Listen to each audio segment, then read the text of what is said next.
नमस्कार, मैं रवीश कुमार। देश की राजनीति में आज एक ऐसा दिन दर्ज हो गया है जिसे आने वाली कई पीढ़ियां याद रखेंगी। सत्ता के गलियारों में उठी यह हलचल सिर्फ एक निर्णय का परिणाम नहीं है, बल्कि उस पूरे राजनीतिक समीकरण का संकेत है जो पिछले कई वर्षों से बनता बिगड़ता रहा।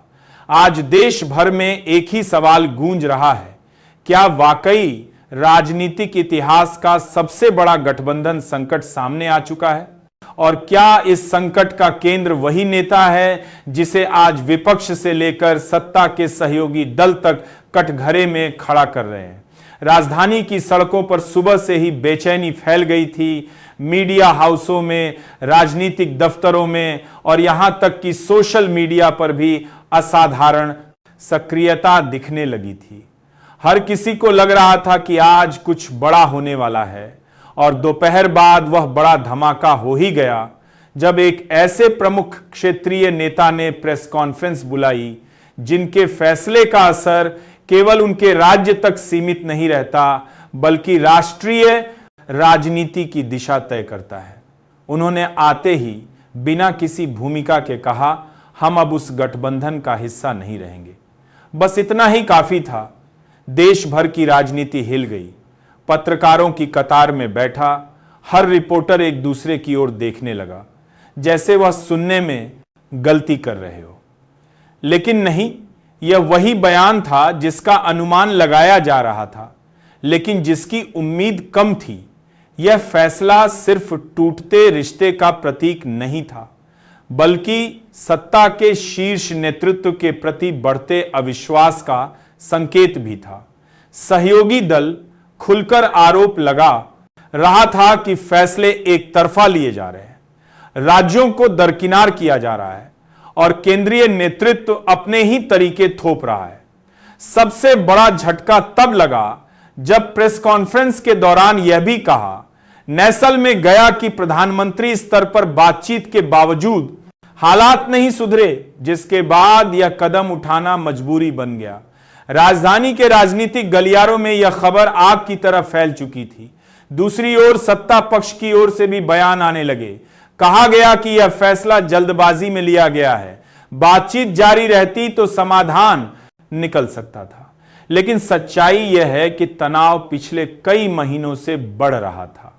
उसी समय देश के सबसे बड़े सामाजिक वैचारिक संगठन के प्रमुख का नया बयान सामने आया, जिसने पूरे माहौल को और विस्फोटक बना दिया। उन्होंने एक सार्वजनिक कार्यक्रम में कहा कि देश की राजनीति में विनम्रता खत्म होती जा रही है। उन्होंने यह भी कहा कि नेतृत्व को जनता की आवाज सुननी चाहिए और समय रहते सुधार करना चाहिए। हालांकि उन्होंने किसी का नाम नहीं लिया, लेकिन राजनीतिक हलकों में यह बयान सत्ता के शीर्ष नेतृत्व को संदेश माना गया। कई विश्लेषकों ने इसे एक चेतावनी की तरह देखा कि संगठन और सरकार के रिश्तों में भी ठंडक आ रही है। इधर विपक्ष इस पूरे घटनाक्रम पर बेहद उत्साहित दिखाई दिया। विपक्षी नेताओं ने ट्वीट करके यह संगठन के रिश्तों में भी नामे की सम्मिल है। कहा कि यह सहयोगी दलों का पलायन नहीं है, बल्कि जनता का संदेश है जिसे अब सत्ता पक्ष को समझना होगा। कुछ नेताओं ने इस स्थिति को लोकतांत्रिक सुधार की शुरुआत तक कह दिया। इस बीच राजधानी में एक अहम बैठक भी हुई जिसमें सरकार के वरिष्ठ मंत्री मौजूद थे। कहा जा रहा है कि यह बैठक बेहद तनावपूर्ण माहौल में चली। कुछ रिपोर्टों के अनुसार सरकार ने सहयोगियों को मनाने की कोशिश की, लेकिन देर रात तक कोई समाधान नहीं निकला। आज जो तस्वीरें सामने आई उनमें सत्ता पक्ष के सबसे शीर्ष नेता को काफी तनाव में देखा गया। वह मीडिया से बचते हुए तेजी से बैठक स्थल से निकले। उनके हाथ जोड़कर खड़े होने की तस्वीर सोशल मीडिया पर वायरल हो गई और लोगों ने इसे राजनीतिक दबाव का संकेत माना। वहीं दूसरी ओर सरकार के एक अन्य वरिष्ठ नेता एक रैली में काफी आक्रामक दिखाई दिए। उनका भाव, उनका स्वर और उनकी प्रतिक्रिया इस बात का संकेत था कि सरकार अब संघर्ष की मुद्रा में आ चुकी है। विपक्ष ने इसे घबराहट बताया, जबकि सत्ता पक्ष ने इसे जनता के बीच सच्चाई रखने का प्रयास कहा। इधर सबसे बड़ा सवाल यह है कि क्या इस राजनीतिक भूचाल से केंद्र की स्थिरता पर असर पड़ेगा। विशेषज्ञों का मानना है कि गठबंधन में आई यह दरार आने वाले महीनों में कई और फैसलों को प्रभावित कर सकती है। बजट सत्र, अगला चुनाव और नई नीतियों के फैसले सभी कुछ ना कुछ प्रभाव में आ सकते हैं। विशेषज्ञ भी कह रहे हैं कि जिस राज्य से सहयोगी दल अलग हुआ है वह राज्य सरकार बनाने और गिराने में हमेशा से अहम भूमिका निभाता रहा है। इसीलिए यह घटना सिर्फ गठबंधन की कमजोरी नहीं दिखाती, बल्कि आने वाली चुनावी रणनीतियों के लिए खतरे की घंटी भी बजाती है। मौजूदा सरकार के लिए चुनौती केवल टूटते रिश्ते तक सीमित नहीं है। विपक्ष भी अब मजबूत होकर सामने आ रहा है। आज विपक्षी कैंप में जो हंसी और राहत दिखाई दी वह सोशल मीडिया पर खूब वायरल हुई। विपक्ष के युवा चेहरे ने तो एक सार्वजनिक बयान में कहा कि यह तो बस शुरुआत है, आने वाले दिनों में और भी बड़े बदलाव दिखेंगे। देश में यह चर्चा भी तेज है कि क्या यह सब अचानक हुआ या इसकी तैयारी लंबे समय से चल रही थी। कुछ सूत्रों का कहना है कि सहयोगी दलों के बीच कई महीनों से असंतोष था। बैठकों में आवाज उठाई जाती थी, लेकिन समाधान कम निकलता था, और अब जब असंतोष भर गया तो वह विस्फोट बनकर सामने आ गया। इसी बीच राजनीतिक विश्लेषकों ने यह भी कहा है कि आने वाले दिनों में और भी सहयोगी दल दूरी बना सकते हैं अगर स्थिति नहीं सुधरी तो। हालांकि सरकार ने कहा है कि बातचीत के दरवाजे अब भी खुले हैं और किसी भी सहयोगी की चिंताओं को दूर करने के लिए केंद्र तैयार है। अगर हम आयामों को देखें तो यह सिर्फ दो नेताओं का विवाद नहीं है, यह पूरा सत्ता ढांचा हिलाने वाली घटना है। जिस राजनीतिक दल की पिछले वर्षों में पकड़ मजबूत हुई थी, अब वही दल आंतरिक चुनौतियों से घिर रहा है। देश के प्रमुख वैचारिक संस्थान का बयान भी इसी वजह से और अहम हो गया है। उनके एक कथन, अहंकार राजनीति का सबसे बड़ा दुश्मन है, दूसरी ओर को राजनीतिक पंडित सरकार पर टिप्पणी मान रहे हैं। सोशल मीडिया पर भी बहस जारी है। एक ट्रेंड चला, गठबंधन खत्म, और लाखों लोगों ने उस हैशटैग को इस्तेमाल किया। दूसरी ओर समर्थकों ने सरकार मजबूत कहा। देशमी ने बीचे की कर सामने बड़ी करिया ट्रेंड चलाया। दोनों पक्ष एक दूसरे पर आरोप लगा रहे हैं।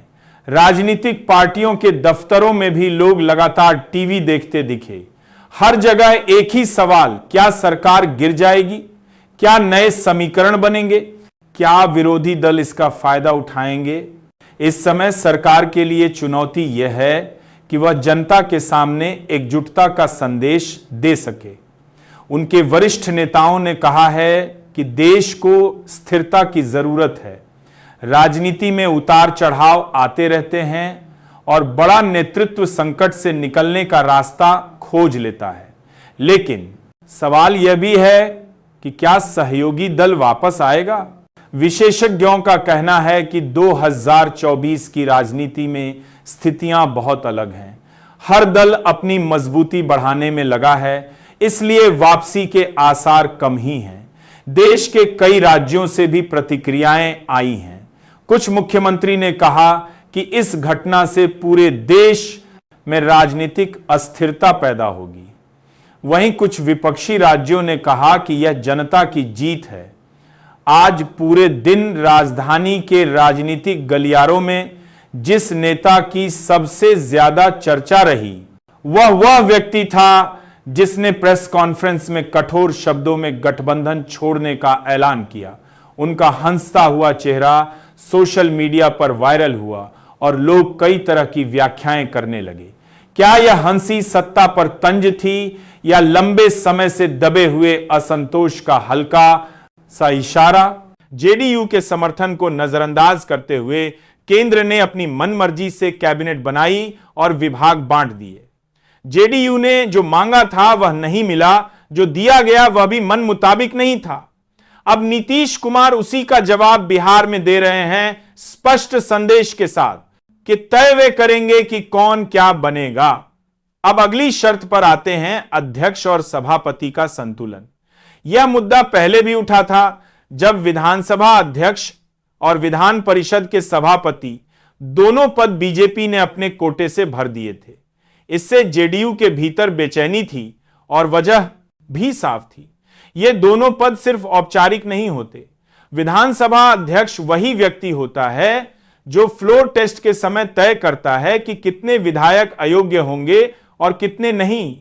और बिहार में यह सवाल हमेशा बड़ा होता है क्योंकि यहां पलटी कभी भी खाली जाती है। बीजेपी जानती है कि अगर नीतीश कुमार ने फिर से पाला बदल दिया तो उनकी सरकार तुरंत गिर सकती है। इसलिए पिछली बार बीजेपी ने दोनों पद अपने पास रखकर पूरी स्थिति को नियंत्रण में रखा था। लोकसभा चुनाव निकल गया, बिहार विधानसभा चुनाव भी बीत गया और बीजेपी ने जोखिम नहीं उठाया। लेकिन इस बार नीतीश कुमार ने साफ कह दिया है विधानसभा अध्यक्ष जेडीयू का होगा, विधायक जेडीयू का चेहरा, जेडीयू का विधान परिषद का पद बीजेपी अपने पास रख ले, कोई आपत्ति नहीं। समस्या यहीं से शुरू होती है क्योंकि अगर विधानसभा अध्यक्ष का पद जेडीयू के पास गया और भविष्य में राजनीतिक समीकरण बदलते हैं तो यह वही अध्यक्ष तय करेगा कि किन विधायकों को अयोग्य ठहराया जाए और किन्हें नहीं। और अगर ऐसा हुआ तो बीजेपी चाहे जितना संघर्ष करे वापसी बहुत मुश्किल हो जाएगी। इसी जोखिम से बचने के लिए पिछली बार दोनों पद अपने पास रखे थे, लेकिन अब 3 बड़ी शर्तों ने पूरी स्थिति बदल दी है और बीजेपी के भीतर बेचैनी साफ दिखाई दे रही है। अब आइए अगली खबर पर, और यह खबर भी कम दिलचस्प नहीं है बल्कि धमाकेदार है। पंजाब केसरी की रिपोर्ट के मुताबिक मामला गृह मंत्रालय पर आकर अटक गया है। हुआ यह कि बिहार बीजेपी इस बार गृह मंत्रालय और शिक्षा विभाग अपने पास रखना चाहती है। इसके बदले वह स्वास्थ्य और वित्त मंत्रालय जेडीयू को देने के लिए तैयार है।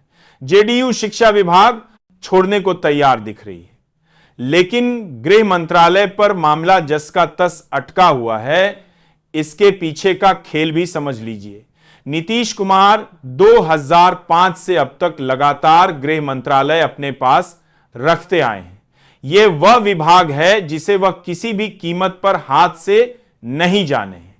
2005 से जाने कर भी देते और आज की राजनीति में गृह मंत्रालय का महत्व और बढ़ जाता है, खासकर उस दौर में जब गठबंधन अस्थिर हो और राजनीतिक हवा का रुख कभी भी बदल सकता हो।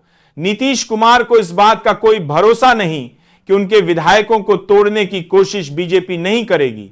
उन्होंने महाराष्ट्र, कर्नाटक, मध्य प्रदेश से लेकर झारखंड तक सब कुछ देखा है और जब ईडी, सीबीआई और इनकम टैक्स जैसी संस्थाओं का इस्तेमाल विपक्ष को दबाने में होता रहा है तो यह मान लेना कि गृह विभाग के जरिए दबाव नहीं बनाया जाएगा, भोलापन होगा। इसीलिए नीतीश इसे हाथ से जाने नहीं देना चाहते। दूसरा बड़ा विभाग है वित्त मंत्रालय। यह अब तक बीजेपी के पास रहा है, लेकिन अब इसका भार जेडीयू पर डालने की तैयारी चल रही है। वजह साफ है, जितना खर्च करना था, जितनी घोषणाएं करनी थी, जितनी वित्तीय जिम्मेदारियां लादनी थी, सब लाद दी गई।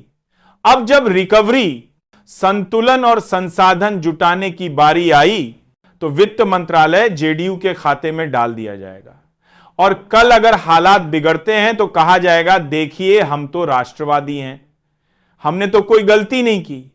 फेलियर जेडीयू का है। नीतीश कुमार ये सब समझ रहे हैं। मैं पहले भी कह चुका हूं और आज भी कहता हूं, नीतीश कुमार राजनीति में कच्ची गोलियां नहीं खेलते। 5 दशक की राजनीति में उन्होंने ऐसे दौर देखे हैं जहां पूरे गेम को एक चाल से पलट दिया जाता है, इसलिए उन्हें अपने घेरे में लेना आसान नहीं है। दोस्तों, बिहार की राजनीति किस करवट बैठेगी ये आने वाले दिनों में साफ होगा, लेकिन इतना तय है कि इस बार खेल आसान नहीं है और हर कदम सोच समझकर उठाया जा रहा है। आज के लिए बस इतना ही। धन्यवाद।